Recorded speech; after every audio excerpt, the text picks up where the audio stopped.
नमस्कार, राजस्थान समता मंच में आपका स्वागत है। पंचायती राज एवं शिक्षा मंत्री मदन दिलावर ने रतनगढ़ के श्री हनुमान बालिका उच्च माध्यमिक विद्यालय के 100 वर्ष पूर्ण होने पर आयोजित कार्यक्रम में की शिरकत। प्रतिभावान बालिकाओं का किया सम्मान। कहा, राज्य सरकार के शैक्षणिक विकास के लिए राज्य सरकार है प्रतिबद्ध। शिक्षा में संस्कार नहीं हों तो डिग्रियां व्यर्थ है।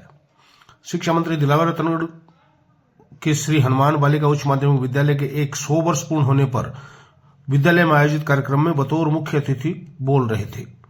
उन्होंने विद्यालय संचालन के लिए जालान परिवार की सराहना करते हुए कहा कि आज से 100 वर्ष पहले जब पुरुष भी बहुत कम पढ़ते थे, बालिका शिक्षा के लिए इस तरह का संस्थान खड़ा करना और इस तरह का वातावरण निर्माण करना जालान परिवार की दूरदर्शितापूर्ण सोच का परिचायक है। उन्होंने जालान परिवार द्वारा शिक्षा, चिकित्सा, समाज सेवा के क्षेत्र में किए गए कार्यों का जिक्र करते हुए कहा कि परोपकार में धन खर्च करने से हमारे धन में और अधिक इजाफा होता है। ईश्वर की कृपा ऐसे दानी व्यक्ति को प्राप्त होती है। धन को हमेशा चलायमान रहना चाहिए। उन्होंने कहा, केवल किताबों से संस्कार नहीं आते, अभिभावकों, शिक्षकों के आचरण से बच्चों में संस्कार आते हैं, इसलिए उन्हें अपने आचरण में सावधानी रखनी चाहिए। पूर्व मंत्री राजकुमार रेणुआ ने कहा कि आज से 100 साल पहले बालिका शिक्षा का विचार करना अपने आप में बहुत बड़ी बात है। बालिका शिक्षा समय की जरूरत है। पूर्व विधायक अविनेश महर्षि ने कहा कि हम सभी को राष्ट्र सेवा, पॉलीथीन मुक्त, पर्यावरण संरक्षण का संकल्प लेना चाहिए। उन्होंने जालान परिवार की सराहना करते हुए कहा कि अपनी मेहनत की कमाई को इस प्रकार परोपकार के लिए समर्पित करना अपने आप में उल्लेखनीय है। विशिष्ट अतिथि ओम सारस्वत ने कहा कि राज्य सरकार द्वारा घुमंतु जातियों को पट्टा वितरण एवं शैक्षणिक विकास के लिए किए जा रहे कार्यों की चर्चा की और जालान परिवार की सराहना करते हुए उनके द्वारा कराए गए विकास कार्यों को मील का पत्थर बताया। वैद्य बालकृष्ण गोस्वामी ने आभार जताया। सुबोध सारस्वत ने अपने स्वागत उद्बोधन में जालान परिवार की ओर से करवाए गए कार्यों का उल्लेख किया और रतनगढ़ के विकास में उनके योगदान की सराहना की। इससे पूर्व जालान परिवार के भरत कुमार जालान ने मंत्री दिलावर व अतिथियों का स्वागत किया। बालिकाओं ने जोरदार सांस्कृतिक प्रस्तुतियां दी। गाड़िया लोहारों ने भी मंत्री मदन दिलावर का किया अभिनंदन। देरासर में सफाई व्यवस्था का दिलावर ने किया आकस्मिक निरीक्षण।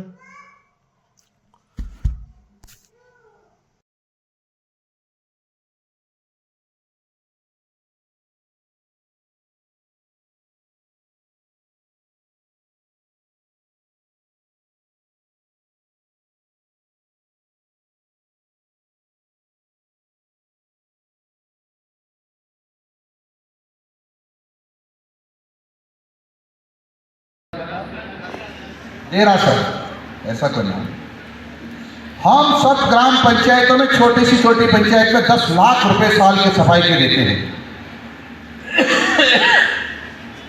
पैसा तो हर साल उठता है, सफाई नहीं होती। तो छोटे से छोटे गांव में इतनी गंदगी, इतना पानी का फैलाव देख करके मुझे कष्ट। मेरा पैसा गया कहाँ?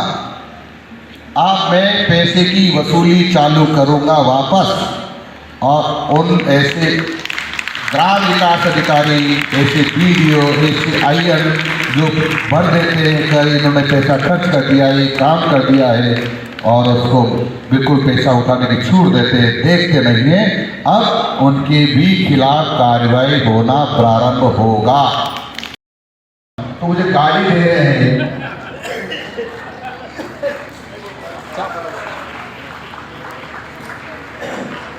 माननीय जी एक ऐसे व्यक्तित्व के धनी है जिन्होंने हमारी 550 साल की पीढ़ियों को तोड़ते हुए और राजस्थान के गठन और आजादी के बाद पहली बार हमें हमारा इतिहास ये है कि हमने राणा प्रताप के लिए अपना सब कुछ त्याग कर घुमंतु जीवन शुरू किया था और राजस्थान के गठन और आजादी के पहली बार हमें इन्होंने गले लगाकर और हमारे कम से कम 20 से 30 हजार व्यक्ति को जिन्होंने आज राशन कार्ड, वोटर कार्ड, कोई आईडी नहीं थी और उन्होंने अपना खुद संज्ञान ले लिया और अपने गले से लगा के और 2 अक्टूबर को एक अभियान चला के किया ही है।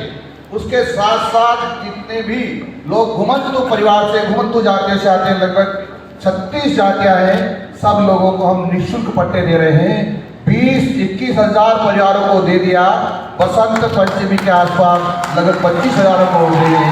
राजस्थान सरकार का संकल्प है कि एक भी घुमंतु जाति का आदमी बिना मकान के न रहे, भूखंड देने के बाद माननीय प्रधानमंत्री से निवेदन करके सबको मकान बनाएंगे। यहाँ सबसे मेरी प्रार्थना है, उससे सब लोग करें। ये लोग सामान्य लोग नहीं है, हमारे पूर्वज जितने देशभक्त थे उससे भी ज्यादा देशभक्त हमारे घुमंतु लोग हैं, लेकिन किन्हीं कारणों से इस शिक्षा से पिछड़ गए हैं। अगर इनको ऊपर उठाने का डिमांड सबका है।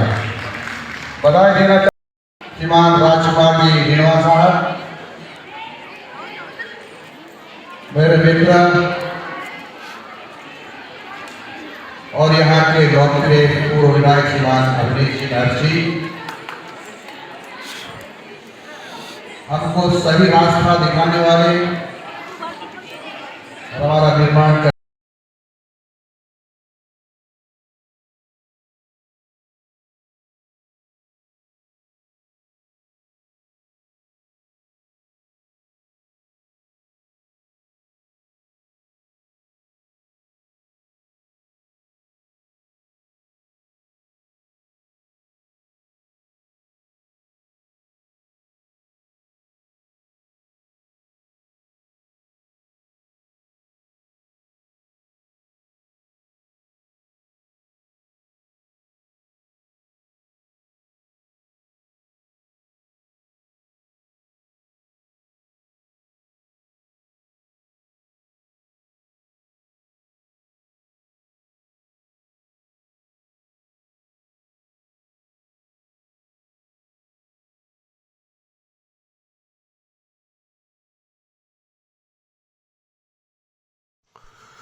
चूरू जिले में मावठ की रिमझिम बारिश ने शीत हवाओं के चलते सर्दी बढ़ा दी है। जिले में शनिवार को सुबह की शुरुआत बूंदाबांदी से हुई। चूरू में मावठ की बारिश की बरसी बूंदों ने जहां रबी की फसलों को संजीवनी मिली, वहीं शीतल हवाओं और ओले गिरने की संभावना ने किसानों की चिंता बढ़ाई। हालांकि शनिवार सुबह जिले में हल्की बारिश तो कहीं कहीं छिटपुट बरसात हुई।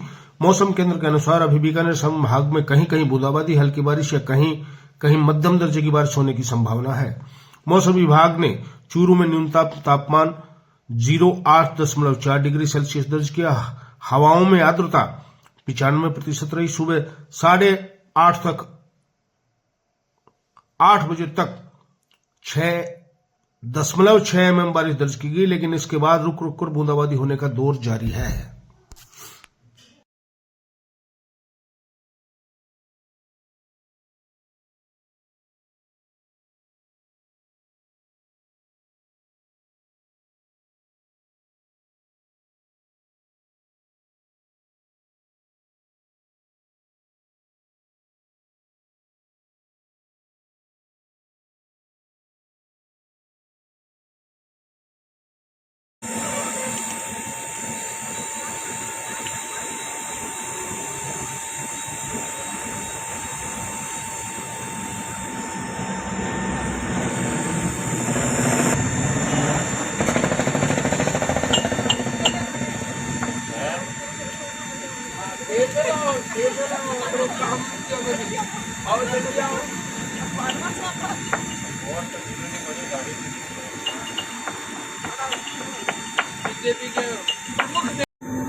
हल्की बूंदाबांदी होने से आमजन प्रभावित हो रहा है। हल्की बूंदाबांदी तेज रफ्तार पकड़ रही है धीरे धीरे, और ठंड के पास बैठने का दिल कर रहा है, रजाई गुर्जों में बैठने का दिल कर रहा है। आमजन की सारी व्यवस्था गड़बड़ा गई है। आपका नाम? सुरेंद्र कोठारी।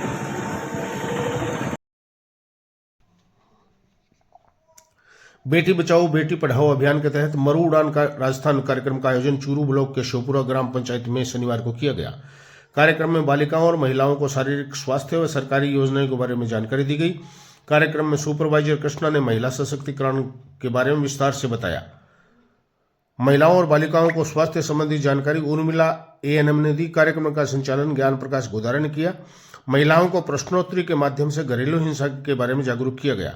कार्यक्रम में साथिन लिच्छवा, सखी केंद्र से पूनम चौहान, सुमन, मंजू, भूपेंद्र, अभिषेक, संदीप, भांबू आदि उपस्थित रहे। पारिवारिक हिंसा से प्रभावित नहीं होते। आपका लड़ा आपस में अपने टापर दुखी होंगे को नहीं होंगे। हाईवे नंबर 52 पर रात्रि के समय एक चलते हुए ट्रक के टायर आग लगने से जल गए। एक जने के साहस से बड़ा हादसा टल गया। मिली जानकारी के अनुसार ईंटों से भरा एक ट्रोला चूरू की तरफ आ रहा था। लादड़िया और लाखाऊ के मध्य सरिस का मिडवे के निकट ट्रोले के टायरों में आग लग गई। चालक उतरकर सारिक का मिडवे में गया। वहां से चालक के साथ देबू ढूकिया दौड़कर आए और पुलिस को फोन किया। उसी समय ख्याली की ओर से जा रहे लोगों ने चूरू पुलिस कंट्रोल रूम को फोन किया। वहां से वापस कॉल आया कि दमकल आ रही है। इस दौरान आग बढ़ने लगी। देबू ढूकिया ने सांस का परिचय देते हुए मिट्टी व बाल्टी से पानी डाला और हाईवे टोल टीम के सहयोग से 4 टायर जलने के बाद आग को काबू पा लिया। यहां लोसना छोटा के सत्येंद्र सिंह राठौड़, ख्याली के विजेंद्र सिंह शेखावत, सद्दाम हुसैन, दीपेंद्र सिंह आदि कई अन्य युवाओं ने मिट्टी डालकर आग बुझाने में सहयोग किया। तब तक दूधवा खारा की ओर से पुलिस की जीप भी आ गई, परंतु दमकल नहीं पहुंची। हाईवे पर बड़े वाहनों की कतार लगी। 9 बजे से 10 बजे तक काफी अफरा तफरी मची रही।